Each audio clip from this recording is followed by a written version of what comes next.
Hi to all of you. We have an important discussion to have today regarding the condition of our kidneys. Thus, if you've ever questioned how your food influences those vital, you're at the proper place if your body has bean-shaped organs. We frequently hear about foods that affect our stomach, liver, and heart. However, it's time to give our kidneys more attention. These amazing organs quietly perform their daily tasks, yet they are not unbeatable. Bad food decisions might have a disastrous effect on them, and as of right now, our purpose is to provide light on this important matter. Did you know that the number of Americans with chronic renal disease is close to 30 million? That's a startling figure that emphasizes how important it is to look after our renal health.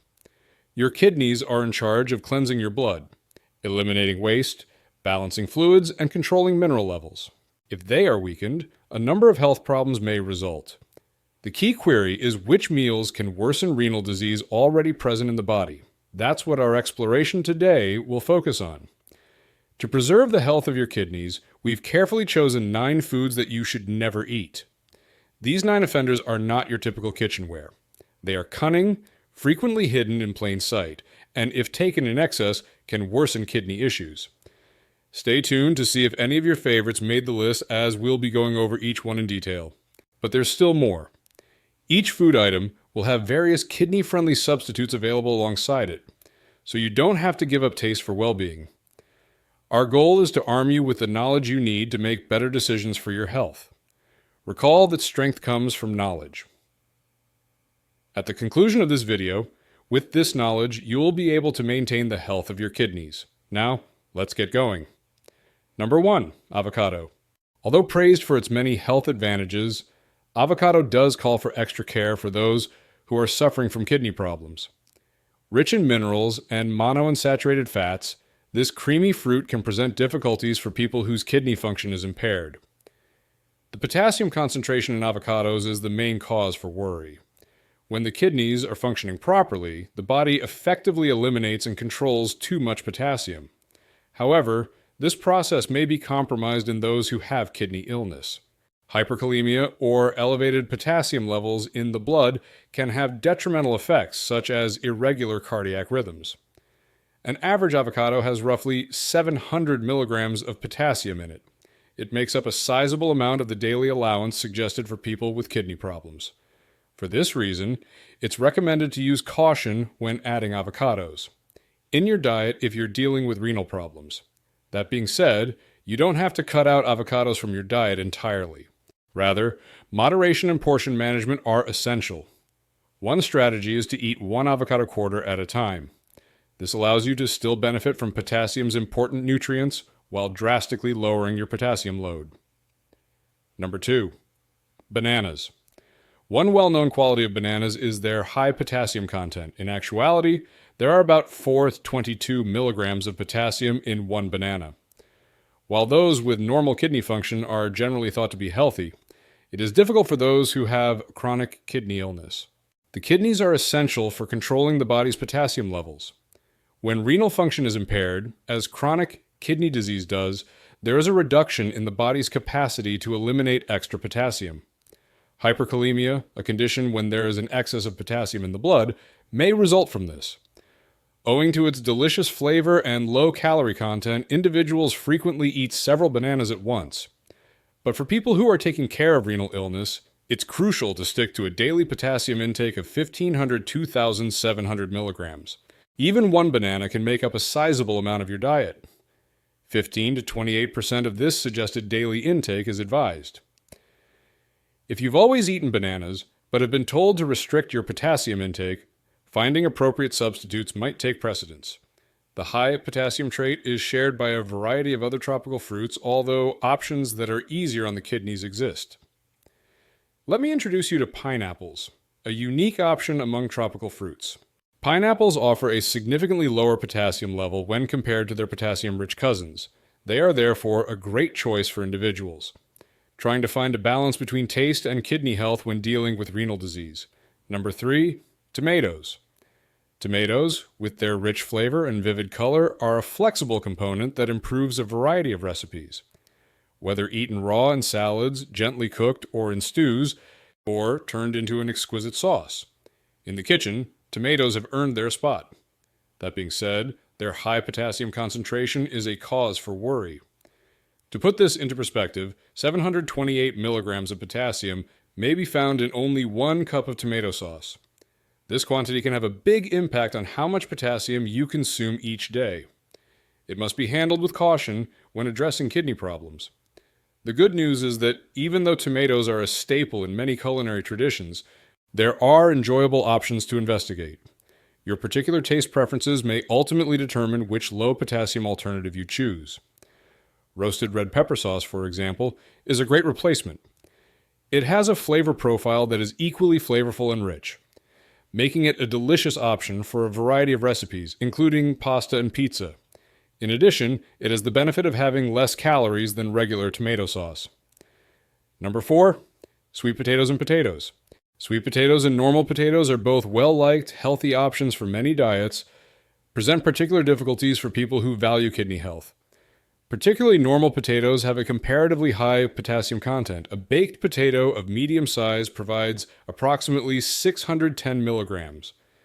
In a similar vein, sweet potatoes, despite being renowned for their flavor and health advantages, furthermore deliver a significant potassium boost, providing about 542 milligrams in a portion of same size. Nevertheless, there is a workable way to leach or soak these tubers to make them more kidney-friendly. Studies have indicated that boiling potatoes, particularly when immersed in cold water, can efficiently lower the potassium level in them. Soak potatoes for 5 to 10 minutes and you can reduce potassium by as much as 20%. An approach that's sometimes called the double cook method. However, it's imperative to use moderation and prudence even with these techniques for decreasing potassium in mind. No matter how hard you try, regular and sweet potatoes will hold on to some potassium, but in a less concentrated form. Therefore, it's still crucial to carefully manage how much potatoes you eat, particularly if you're watching how much potassium you eat because of kidney health issues. Number 5, oranges. Yes, it seems like this list is going to be a little difficult to start off with. Oranges, which are enjoyed by almost everyone, might not be the greatest option for certain people with renal issues, especially those who are conscious of their weight. Renal patients may be at risk for health problems due to the high potassium content in citrus fruits. Potassium builds up frequently as a result of kidney illness and other minerals in the blood, a condition that may be harmful to the cardiac system. To provide some context, an 8-ounce portion of orange juice contains roughly 458 milligrams of potassium, compared to roughly 330 milligrams in a single orange. A single glass in the morning might not be enough to satisfy the thirst of certain people. Thankfully, there are options to think about. Presenting themselves are grapes, apples, and cranberries in their various juices, as outstanding alternatives to oranges and their juice. These choices have less potassium in them, which is good news for kidney health. With this modification, you can still savor the crisp flavor of these fruits without going overboard on potassium intake. Number 6, pickles. Pickled jars appear to have earned a spot as a typical home item. But before you go all pickle, you might want to think about the state of your kidneys. Let's move on from potassium to sodium for the time being. A healthy adult should consume between 1,500 and 2,300 milligrams of salt each day. Ever wondered just how much sodium there is in one pickle? 1,200 milligrams or such? That is an astounding 80% of your suggested daily amount. Foods that are pickled or cured, like pickles and processed olives, and relish typically have a lot of salt added to them while they're being preserved. This increased salt concentration may cause a number of health problems, such as renal stones and hypertension. Keeping these concerns in mind, you should proceed with caution, using the pickle container, and maybe look for different food options. Number 7. Spinach. Perhaps surprisingly, Popeye derived his strength from the same spinach. May present possible problems for those suffering from renal illness. The main cause of this worry is the existence of oxalates. A naturally occurring substance present in a variety of meals is oxalates. Notably, calcium oxalate accounts for around 80% of kidney stones. For individuals who have had kidney stones, it is best to keep daily oxalate consumption between 40 and 50 milligrams. So, Where in this picture does spinach fit in? Well, it could be a good idea to take caution when eating spinach because there can be about 100 milligrams of oxalates in one dish. Moreover, spinach has a significant potassium content. Uncooked spinach can contain anywhere between 136 and 290 milligrams of potassium per cup. It's crucial to remember that although cooking causes leafy vegetables to lose some bulk, their potassium content is mostly unaltered. When spinach is cooked, it loses a lot of volume. However, half a cup of cooked spinach and its potassium content end up being considerably greater than what one would find in an equivalent quantity of raw spinach. This emphasizes how crucial it is to take potassium and oxalate content into account. When adding spinach to your diet, particularly if you're taking care of your kidneys. Number 8, apricot. With their delicious flavor and abundance of vital minerals like vitamin A, apricots, copper and vitamin C are definitely nutrient-dense additions to any diet. On the other hand, for people who value renal health, in particular, apricots provide a challenge to folks who are worried about potassium levels. 1 cup of fresh sliced apricots contains around 427 milligrams of potassium, which, although necessary for body processes, can become troublesome in excess for people whose kidney function is impaired. When dried apricots are involved, this worry is even more apparent. With an up to 1.5 grams of potassium per ounce, a far greater concentration. As a result, people following a renal diet and trying to keep their potassium intake in check under the 2,000 milligrams daily suggested limit are urged to use caution when handling apricots, particularly when they are dried. To make sure that potassium levels stay within the safe range, it could be wise to restrict or avoid them completely. Seeking individualized advice from a medical professional or registered dietitian. The most important thing when controlling potassium consumption and making educated, make food decisions that support your kidney health objectives. Number 9, whole wheat bread. It can be difficult for people with kidney disease to get through the bread aisle.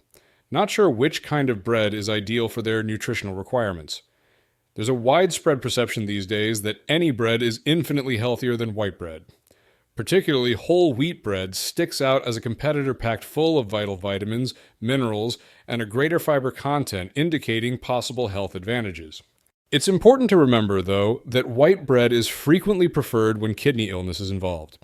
This preference results from whole wheat bread's higher phosphorus and potassium content, a quality associated with the brand and the whole grains that are used. To put things in perspective, 1 whole wheat bread piece can include approximately 75 milligrams of phosphorus and 69 milligrams of potassium. If you're making a sandwich, you're consuming 150 milligrams of phosphorus overall, and 138 milligrams of potassium, and that's before we've even added the filling. On the other hand, a typical piece of white bread has about 29 milligrams of potassium and phosphorus. This distinction emphasizes how crucial it is to carefully assess your bread options, particularly for those in charge of kidney health. White bread is the better choice if you want to control your phosphorus levels, and potassium consumption matching the dietary limitations brought on chronic kidney illness. These are the 9 foods that we have discussed today: avocado, bananas, sweet potatoes, tomatoes, spinach, apricots, and some bread varieties. Can significantly affect the way your kidneys operate. If kidney problems are present in someone, regardless of potassium levels, phosphorus, oxalates, or other elements, it's imperative to speak with a medical expert or licensed dietitian to develop a customized eating schedule that protects the health of your kidneys and meets your unique demands. Recall that choosing healthy foods can have a profound impact in maintaining the health of your kidneys and eventually your whole body. We appreciate your presence with us today, and we hope your path to a better life is filled with success.